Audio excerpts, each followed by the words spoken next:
Olá, minha gente, tudo bem? Mais um encontro, mais um momento reflexivo, um momento de dicas de bem viver, para nós percebermos melhor o que acontece na nossa vida e como que a gente pode facilitar as coisas para nós mesmos. Quero agradecer você que chega pela primeira vez. Quero agradecer você que já está comigo, que vem me acompanhando, que vem compartilhando esse material, que vem apreciando, vem oferecendo comentários, dicas, enfim, né, se inscreveu. Então, agradecida por isso, podemos também, é possível, agendarmos atendimento, práticas de yoga, trabalhos em grupo ou individual. Então, sinta-se à vontade para, de repente, poder, junto comigo, compor algo que possa ser interessante e revelador para alguns aspectos aí vivenciados por você. Então, o tema de hoje. O tema de hoje, que eu achei pertinente, conveniente, trata da autoconsciência. Então, como a autoconsciência interfere no bem-estar? Será que interfere? A gente fala tanto de consciência, de autoconsciência, autopercepção. Então, o que é isso, né? Será que a consciência tem a ver com pensamento, com ideias, com críticas, com análises? É isso que eu quero dizer, né? O que se quer dizer, né? Quando se fala de consciência. Então, e de que maneira, quando a gente atinge esse estado ou está nesse caminho, de que maneira que isso interfere nas questões do ritmo de vida, do tipo de vida, do bem-estar que a gente atrela à nossa vida? O que tem a ver uma coisa com a outra? Então é isso que eu trago aqui para levantar alguns aspectos para a gente pensar. Eu reflito sobre isso, tem algumas questões que eu percebo e trago aqui oferecendo a oportunidade de você ir percebendo melhor as coisas que estão acontecendo e ir fazendo as adequações que você percebe que são necessárias no teu movimento de vida. Isso que é importante, né? Me parece. É você chegar às tuas conclusões, às tuas percepções, perceber até onde você está querendo ir, né? Ou se você está buscando uma pílula mágica, uma coisa meio que aconteça num estalar de dedos. Quando a gente fala em autoconsciência, ou a gente fala em autoconhecimento, né? As coisas que eu trago aqui para você estão nesse âmbito.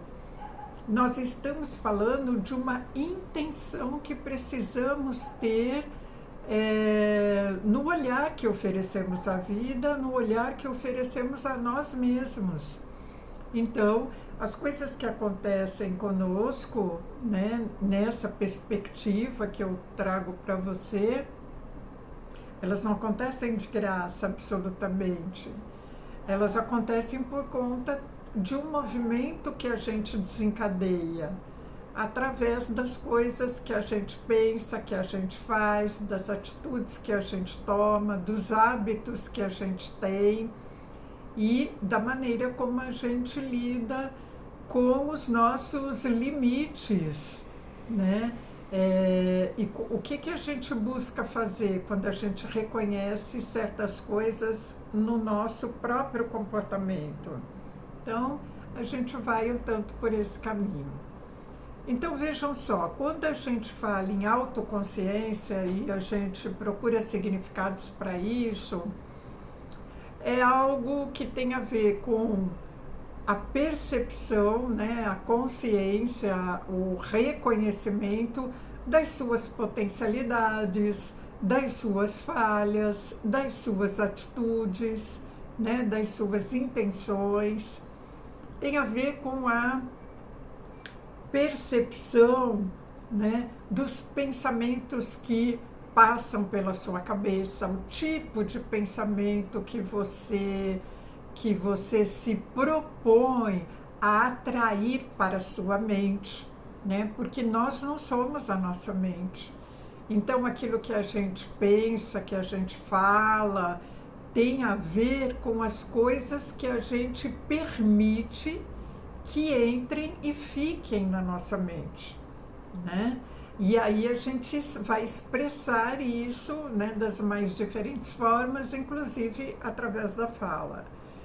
Então, falar em autoconsciência tem a ver no foco que a pessoa oferece para si mesmo, né? Então, é como se fosse um holofote que nós colocamos em nós mesmos. Isso faz com que se desenvolva o estado de autoconsciência. Então, uma pessoa nesse estado de autoconsciência percebe e vai querer entender melhor o que ela está pensando, por que ela está pensando tal coisa, por que tal sentimento a invadiu, por que esse sentimento em mim agora, por que esse estado emocional, o que isso tem a ver comigo, com a minha história, com o meu cotidiano, com as coisas recentes que eu vivi ou com as coisas do passado. Então, essas perguntas e esses questionamentos fazem com que a pessoa vá tendo uma dimensão maior, mais ampla de si mesmo. É uma dimensão que vai além da carne, do osso que temos, vai além do aspecto social. Então, é além do biológico, é além do social, é alguma coisa que contempla isso e além disso, né? O estado de consciência é alguma coisa que passa por campos invisíveis, invisíveis aos nossos olhos. Tem a ver com as sensações, tem a ver com aquilo que a gente sente dentro de nós de mais profundo e natural, né? Então, a gente vai um tanto por esse caminho que tem a ver também com a espiritualidade, né? Mas não tem a ver em nada com religiosidade. Então, é algo que diz respeito a uma força maior, a uma intenção maior, que estabelece algumas regras, né, nesse mundo, nesse planeta, né, e fora dele também, né, nesse universo. Alguma coisa ali que ordena e que entre as ordenações que foram feitas e as coisas que foram criadas, estamos nós também. Estou eu, está você, né, e tantos outros seres. Então, alguma coisa que vai um pouco por aí.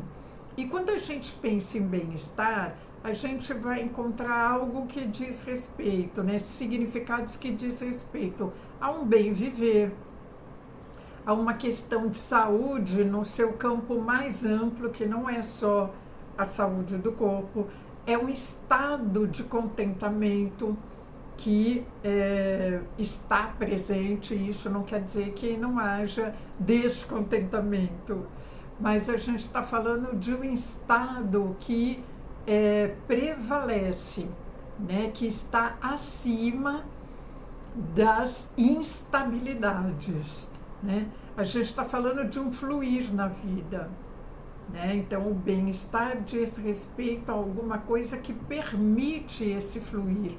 Eu me permito estar nesse fluir, né? Eu busco esse fluir para a minha vida, né? É uma coisa que diz respeito a um encorajamento, a um empoderamento, a uma autopercepção também. Então as coisas elas acabam se atrelando de alguma maneira, né? Esses dois sentidos. Essas questões, a questão do bem-estar, né? Esses elementos, bem-estar e autoconsciência, faz com que a gente talvez, né, possa se perguntar: será que você tem a consciência verdadeira sobre o que você é? E será que você busca essa consciência, ainda que você não a tenha de fato prontinha e acabada? Será que isso é uma coisa importante para você, ter contato com algo que diz respeito à tua essência? Também vale a pena perguntar: será que nós estamos atentos para viver de fato em bem-estar? Essa coisa que é plena, que é aberto para o mundo. As pessoas dizem muitas vezes que querem isso, mas elas estão dispostas, né? Será que você está disposto a quebrar rotinas ou quebrar compromissos com atitudes desgastadas, viciadas, para atingir o bem-estar? Será que você está disposto a inovar, a transformar, a mudar enquanto rotina, né, de vida, enquanto, de repente, alimentação, enquanto forma de cuidar do seu corpo? Será que está? E quando eu faço essas questões, é para a gente poder perceber que uma coisa é o que a gente diz, outra coisa é o que a gente faz de verdade. Então, quando não tem uma coerência entre aquilo, né, que eu digo, tipo, eu quero ser feliz, e eu falo isso de uma maneira tão vã e inconsistente que de repente eu mesma não acredito nisso. Eu falo por falar.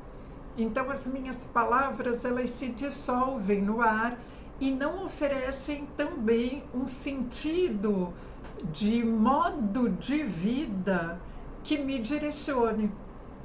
Eu acabo não tendo isso.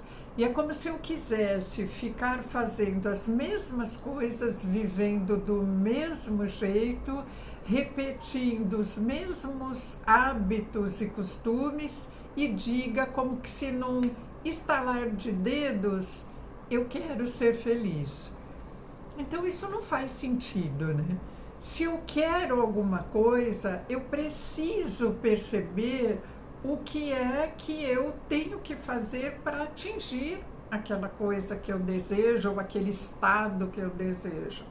Eu preciso me vincular a hábitos, costumes, estratégias que me aproximem daquilo que eu intenciono. E isso diz respeito, então, à autoconsciência e diz respeito ao bem viver. O bem viver é essa intenção de fazer alguma coisa, né, de fazer coisas que desfaçam o mal viver, né? Então, se eu busco um bem viver, é porque eu entendo que tem coisas que estão relacionadas ao mal viver. E o que eu me proponho a fazer para me desvincular, para me afastar dessas coisas? Essas coisas vão continuar existindo, mas o que eu me proponho a fazer para me afastar dessas coisas e me aproximar de outras que me tragam aquilo que eu estou buscando, enquanto sensação, enquanto sentimento, enquanto perspectiva de vida, enquanto bem viver, que pode estar relacionado a uma prosperidade plena. A gente pode chamar isso de prosperidade também. Esse é um fluir, né? Então, que a gente possa perceber, né, que você possa perceber entre aquilo que você fala e o que você faz, se essas coisas estão atreladas, né, ou se você está usando palavras vãs. E aí você não está aproveitando a força daquilo que todos nós, né, temos à nossa disposição, que o universo coloca à nossa disposição, né, a força do respirar, do falar, do sentir, né, das sensações que temos, daquilo que falamos, daquilo que passa pela nossa cabeça, né? Então, fiz aqui um roteirinho, né, para eu não me perder. Swami Shivananda, ele fala para nós aqui que do pensamento vem o apego, né? A gente pensa em coisas e quando a gente pensa em coisas é sinal que a gente não está conseguindo esvaziar a mente. E a nossa mente, de modo geral, ela atrai pensamentos, né? Ela é feita para pensar. Mas quando a gente não exercita esvaziá-la, né, nas situações possíveis, esses pensamentos vão sobrecarregando e a gente fica refém do pensamento. Então o pensamento, ele gera apego, do apego vem o desejo, que se eu estou apegada, eu quero aquilo para mim, né? Ou eu não quero aquilo para mim, posso gerar a aversão. Então, do apego, o desejo, do desejo, a raiva. A raiva vem dessa aversão, ela vem de um desejo frustrado. Então, olha que bacana, né? A gente tem aí pensadores, né, de séculos atrás, que já trazem para nós dica de como funciona a nossa mente, né? A gente podia trazer aqui alguns aspectos da filosofia, ou da neurociência, ou da física quântica, por exemplo. Eu estou trazendo algo, né, de Swami Shivananda, que diz respeito a uma percepção do corpo e da mente. Está ligada a aspectos do yoga, né? A relação corpo-mente. Então, o pensamento, ele vem do apego. Raiva e desejo frustrado está relacionado a um mal viver, né? Então, será que você está educando seus desejos? Será que você está colocando os seus limites necessários, né? Os limites necessários para o seu querer, para as suas satisfações, né? Será que você está saindo fora daquilo que é cômodo, daquilo que é conhecido? Será que você está se atrevendo a assumir percursos novos para poder conhecer o que ainda não foi conhecido? Isso é autoconhecimento.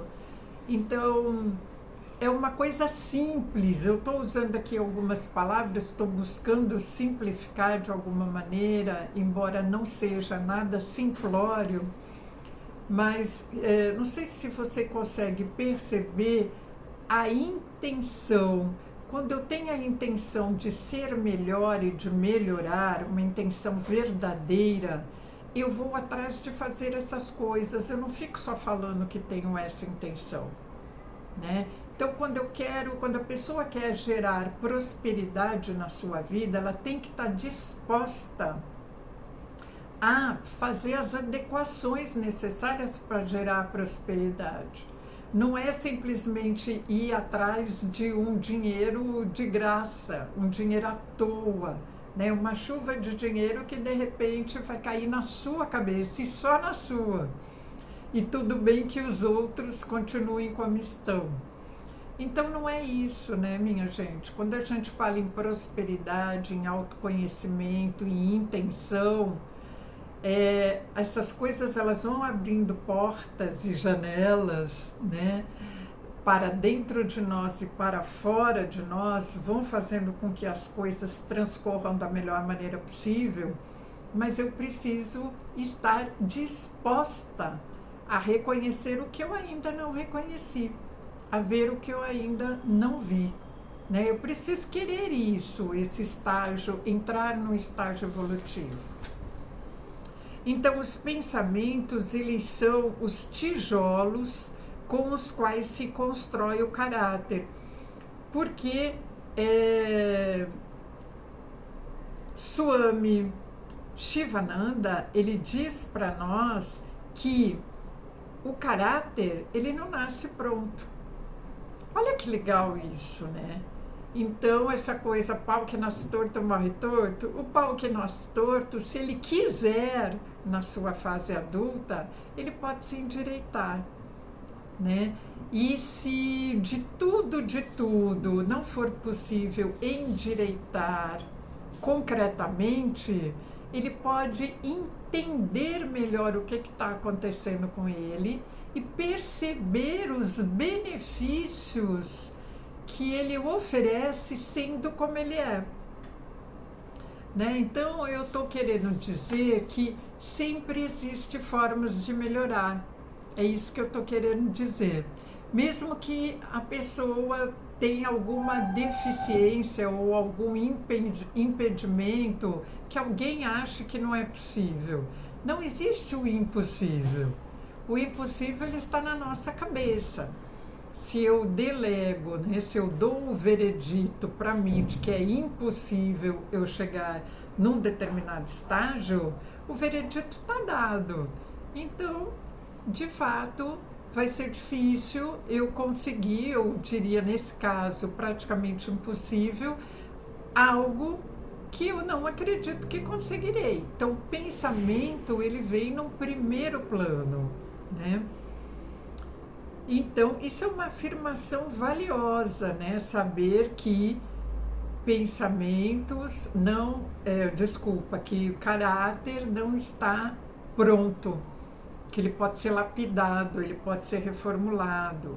E pensamento e ação são interdependentes, porque eu só faço aquilo que eu pensei antes, né? Então, se alguém não tivesse pensado essa caneta, ela não existiria. Ela precisou passar por um planejamento mental antes. E isso acontece conosco na nossa vida o tempo inteiro, né? Nós fazemos isso. Então, o homem, ele só se tornou homem por meio de um processo de controle consciente de si mesmo, né? Ele foi percebendo as coisas, foi vendo a aparência dele no rio, no riacho, né? Foi estabelecendo diferença entre ele e os outros seres, enfim. E aí o homem treinou-se ao longo das eras de modo a dominar sua natureza animal. Não foi assim? Então, o seu comportamento impulsivo foi sendo controlado, né? O seu inconsciente, né, que é aquela coisa do automático, foi sofrendo intervenções. Aquela coisa da vozinha que a gente tem dentro de nós, né? Uma vozinha ali que procura manter o que já está e a outra que diz, mas será que eu não posso melhorar? Né? Então, essa percepção, né? De modo geral, o homem fica dividido, na verdade, o que se percebe, né? Swami Kuvalayananda fala isso para nós, né? Uma outra pessoa, né, que se debruçou em estudar e em pesquisar questões da essência humana.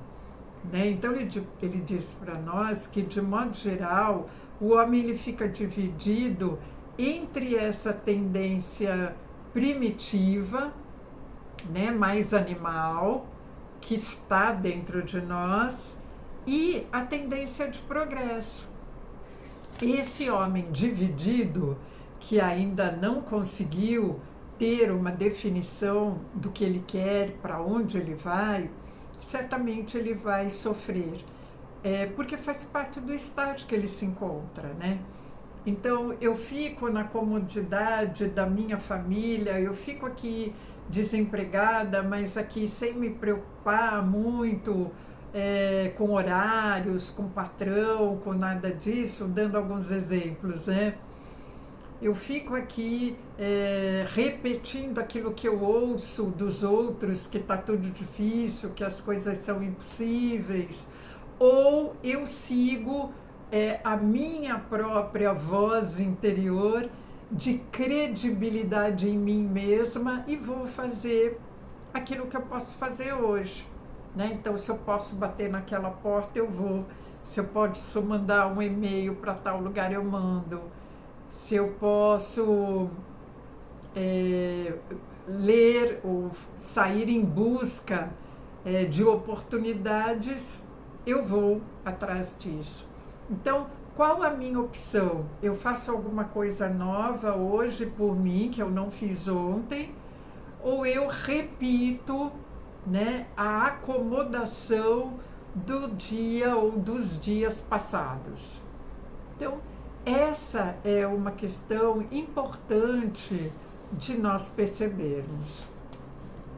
E aí, finalizando aqui, quero dizer para você que Patanjali, né, que é alguém também, disse que ele viveu nos primeiros séculos, né, e ele também foi percebendo coisas, foi querendo entender melhor os movimentos do corpo e da mente. E ele deixou para nós 5 passos, 5 atitudes importantes para a gente tomar se a gente quiser estar num processo de evolução. Uma delas é a não violência. E isso é interessante, gente, nos primeiros séculos foi apontado e alguma coisa muito que me parece muito atual nos dias de hoje. Interessante isso, né? Como um ser, talvez uma divindade, pode ter pensado algo válido para a vida inteira, né? Para qualquer tempo, em qualquer lugar. Isso é uma coisa, né, que coloca a gente para refletir de fato a respeito, né? Então, 5 passos. Um é a não violência. Então, de forma alguma, nenhum tipo de violência, nem consigo mesmo e nem com os outros. É você se abster-se de pensamentos de ódio ou desejo de ferir alguém. Lembra que tudo começa no pensamento? Então, se afastando de pensamentos de violência. No mundo atual, com televisão, com filmes, com atrativos mentais que a gente tem puxando para a violência, como é que se faz para não entrar nessa furada? Né? Como é que se faz para não ser uma pessoa avessa na sociedade e, ao mesmo tempo, fazer escolhas saudáveis? Essa é uma questão que você precisa estar se perguntando para estar educando você, educando seus filhos, né? Percebendo os melhores caminhos. Segundo passo é ser verdadeiro. Perceber com verdade absoluta aquilo que você pensa, aquilo que você sente, aquilo que você faz. Muitas vezes a gente pensa uma coisa, fala outra. Pensa uma coisa e faz outra. Então, que incoerência é essa? Que inconsistência é essa? Por que isso está acontecendo? Isso é um diálogo que você pode ter com você. Você não precisa falar para ninguém, mas você precisa admitir para você. Então, isso é um aspecto que leva à evolução e que leva à cura de mazelas emocionais, mentais. É bom perceber isso. Uma terceira coisa é não praticar nenhuma forma de roubo daquilo que não lhe pertence. Então, não tirar do outro aquilo que não é seu. Não tirar do outro a vontade que ele tem de fazer tal coisa. Não tirar do outro o bem que é dele. Não obrigar o outro a fazer aquilo que você quer que ele faça.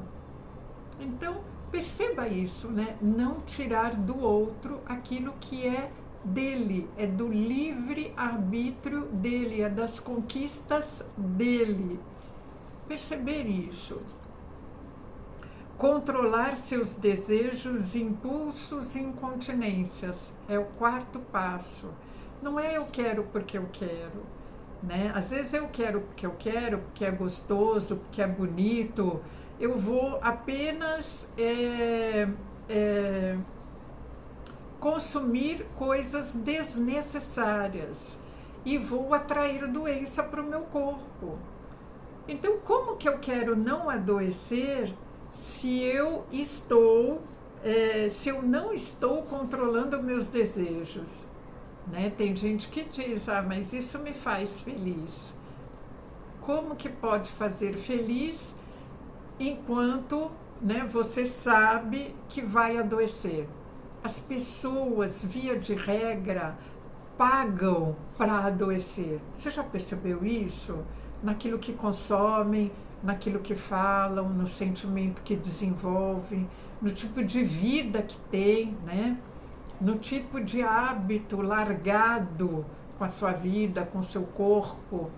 Então, como que isso é possível? Como dá para evoluir nesse sentido? E o quinto, abster-se de cobiçar posses alheias ou acumular as próprias posses. Então, se afastar de acúmulos. Sabe aquela coisa que tudo que está ao nosso redor, na nossa sociedade, é comércio, né? Se você sai na rua, está sendo pedido para você comprar. Se você liga a televisão, os comerciais, tem programas maravilhosos que trabalham ali com patrocinadores que diz que é para você comprar e consumir todo dia uma pílula para isso, outra pílula para aquilo, outra pílula. Imagina isso, a gente ficar refém de pílulas, né? Onde a base da saúde está na alimentação, nos hábitos saudáveis, no sono. A gente não sabe disso. Então, não se deixar levar por essa coisa que ludibria a nossa mente é muito importante. Isso é uma questão de autoconsciência, né? Então, se eu vi uma coisa que é bacana, se eu vi um objeto legal e eu elogio aquilo, não significa que eu quero aquilo para mim, que eu quero comprar aquilo, né? Às vezes vale a pena a gente dar uma olhada na nossa casa, sempre vale a pena a gente dar uma olhada na nossa casa, ver nos guarda-roupas, ver nos armários de maneira geral, o que é que não está mais me tendo serventia. E retirar aquilo, né? Deixar fluir para outras pessoas, dar a vez para outros utilizarem, porque de repente já bastou para nós, né?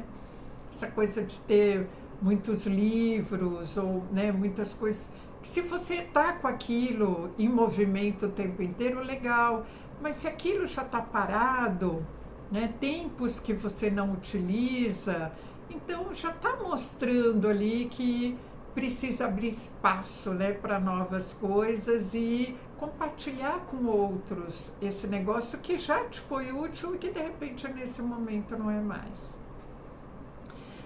E aí, com essas dicas e esses aspectos, para eu não me alongar demais aqui, eu vou encerrando esse vídeo, né, deixando aí essa reflexão para você fazer de como a questão da autoconsciência ela pode fazer com que você mude, transforme os teus hábitos, né, e vá num caminho de maior fluidez, né, e vá nesse caminho que a gente chama de bem-estar, revendo os aspectos aí do teu cotidiano, da tua forma de agir e de pensar. Eu espero que com esse nosso encontro de hoje, você, né, eu possa de alguma maneira ter contribuído para a tua reflexão. O que eu trago aqui para você, eu procuro aplicar na minha vida o tempo inteiro. Quero dizer que a gente não chega num estágio de estar pronto, né, completamente autoconsciente. Eu percebo que não é isso. É alguma coisa que a gente vai lapidando o tempo inteiro, quando a gente vai fazendo as escolhas de como que a gente ocupa o nosso tempo, onde que a gente investe, né, em estudos, em cursos, no trabalho, em amizades, né, onde que eu invisto, né, naquilo que eu quero acompanhar, naquilo que eu quero seguir, o que que isso está me trazendo de bom, né? E o que que você está gerando de autonomia em você? Isso é importante, porque a autoconsciência ela tem a ver com autonomia, com empoderamento e autonomia. Então, minha gente, eu vou ficando por aqui. A gente vai se encontrando e eu vou trazendo dicas das coisas que eu venho aprendendo, das coisas que eu venho estudando e trabalhando e que eu percebo que tem todo sentido. De repente, alguma coisa pode ter serventia para você. Grande beijo e a gente vai se encontrando. Tchau, tchau.